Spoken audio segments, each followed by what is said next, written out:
Okay, we're still working on solving rational equations. So remember what I said in the first video. All three denominators need to be the same. So on the left side, the first thing you want to look for is the largest denominator, and meaning it has the highest degree of exponents, the largest value, the largest digit. So 8x is what we need every denominator. So we would multiply this fraction, top and bottom, by 2, this fraction, top and bottom, by 8x. So then we would have 2 times 3, we would have 6 over 8x is equal to 1 over 8x plus 5 times 8x is 40x over 8x. And now look at what we have. All denominators are the same. They don't go away. We're just going to ignore for the solving part. So we're going to set the numerators equal to each other.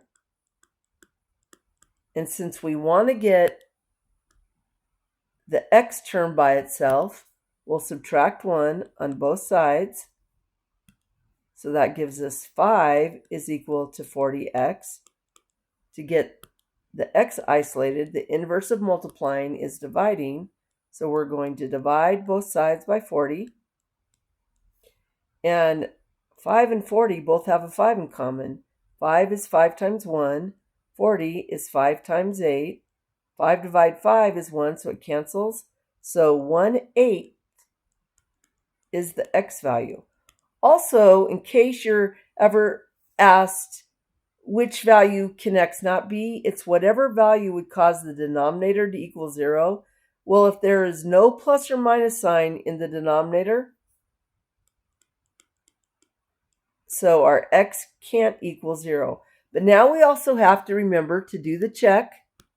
So you're going to, everywhere there is in the original equation, everywhere there's an x, you're going to substitute with 1/8.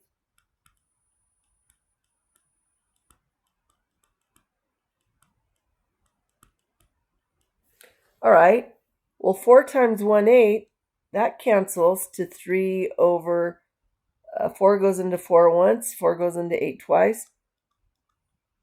Well, just multiply top and bottom by 2 over 1, cancels it from the denominator. 3 times 2 is 6. And then 8 times 1/8, the 8 cancels. Now you have 1 plus 5, that equals 6. So that means our 1/8 answer does work where x can equal 0. All right, so this one gets a little bit more difficult. Notice every denominator needs to say x plus 5. So we have the original 6 over x plus 5. Now, if we want to make it really easy, let's just subtract this from both sides.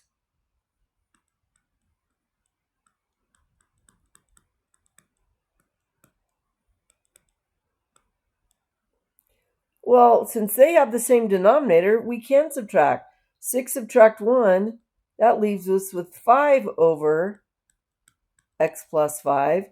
On the other side, we have 3 over the invisible 1. We just need to multiply numerator and denominator by x plus 5. So now on both sides, we have x plus 5 in the denominator. In the numerator, 3 times x is 3x. 3 times 5 is 15. The denominators are the same, so we can ignore them. And we're going to set the numerators equal to each other. We want to get the x term by itself. We're going to do that by subtracting 15, both sides. 5 subtract 15 is negative 10. And then to get the x by itself, we have a multiplying 3. So to cancel multiplication, we divide. 3 divided 3 is 1. 1 times x is x. But we also remember to keep the equation balanced. We divide both sides So our x value is equal to negative 10 thirds. And then, this time in the denominator, there is a plus sign. So you take the opposite. So this is where x can't equal negative 5. The opposite of positive 5 is negative 5. But now let's go back to the original and check. So we have 6 over x is negative 10 thirds plus 5 is equal to 3 plus 1 over negative 10 thirds plus 5. I recommend doing that on your calculator if you want, or if we multiply top and bottom, that'll be by 3, that'll be 15 thirds. So this is 6. Negative 10 thirds plus 15 thirds is 5 thirds. I'm going to multiply top and bottom by 3/5. So this becomes 18/5. All right, let's see what happens over here. So 5 becomes 15 thirds. So we have 3 plus 1 over 5 thirds. If you multiply by the reciprocal, we have 3 plus 3/5. We multiply here, top and bottom by 5. We have 18/5 is equal to 15/5 plus 3/5, which equals 18/5. So this answer, and you could have done that just with a calculator check as well, but that manually, that's how you would do it. All right, let's go down and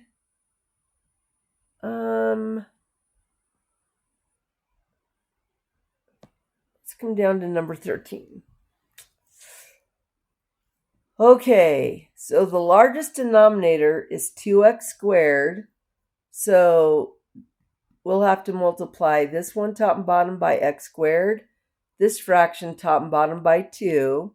This fraction we'll leave alone. So that gives us, so over here, we're going to have a 2x squared.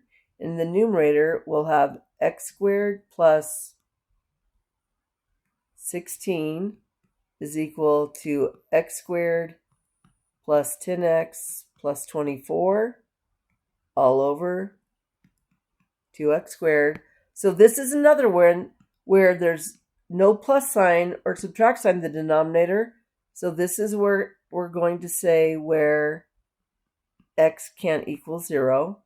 So that's the excluded value, even though it doesn't ask for that. It's good for you to be aware of that. And then let's see what we've got here. Since we set the numerators equal to each other, look what we've got. We've got a quadratic. Since we've got a quadratic, we need to zero out one side. So I'm going to go ahead and subtract x squared. Well, look at both of those cancel out. I'm going to the reason I'm subtracting the left side is because there's only two things. So it just made sense. So now I have 0 is equal to 10x plus 24 subtract 16, I believe, is 8. Well, I probably could have left it over there. I'm going to go ahead and subtract 8 both sides. So I just did one extra step. Now we're going to divide by 10. And these both have a 2 in common. So that's going to be negative 4 times 2. And that's 5 times 2. The 2's cancel. So x is equal to negative 4/5, where x can't equal 0. And then you remember you're going to have to go back up to the original. And everywhere, I don't think I'm going to take the time to do this in the video, but everywhere you're going to check this side first. So in your calculator, you're going to type 1/2 plus 8 divided by negative 4/5 squared. So 1/2 plus 8 divides 16/25, and multiply top and bottom by, 25 sixteenths. So you have 1/2 plus 25 halves, which is 26 halves, which is 13. So the left side is going to end up 13, and then just double check to make sure that the right side does. So inside there you would put -4/5 squared plus 10 times -4/5 plus 24, all divided by 2 times -4/5 squared. Simplify that, and if 13 equals 13, then this is a solution where x cannot equal 0. And I think I'm just going to leave it there. All right, that's it for this one.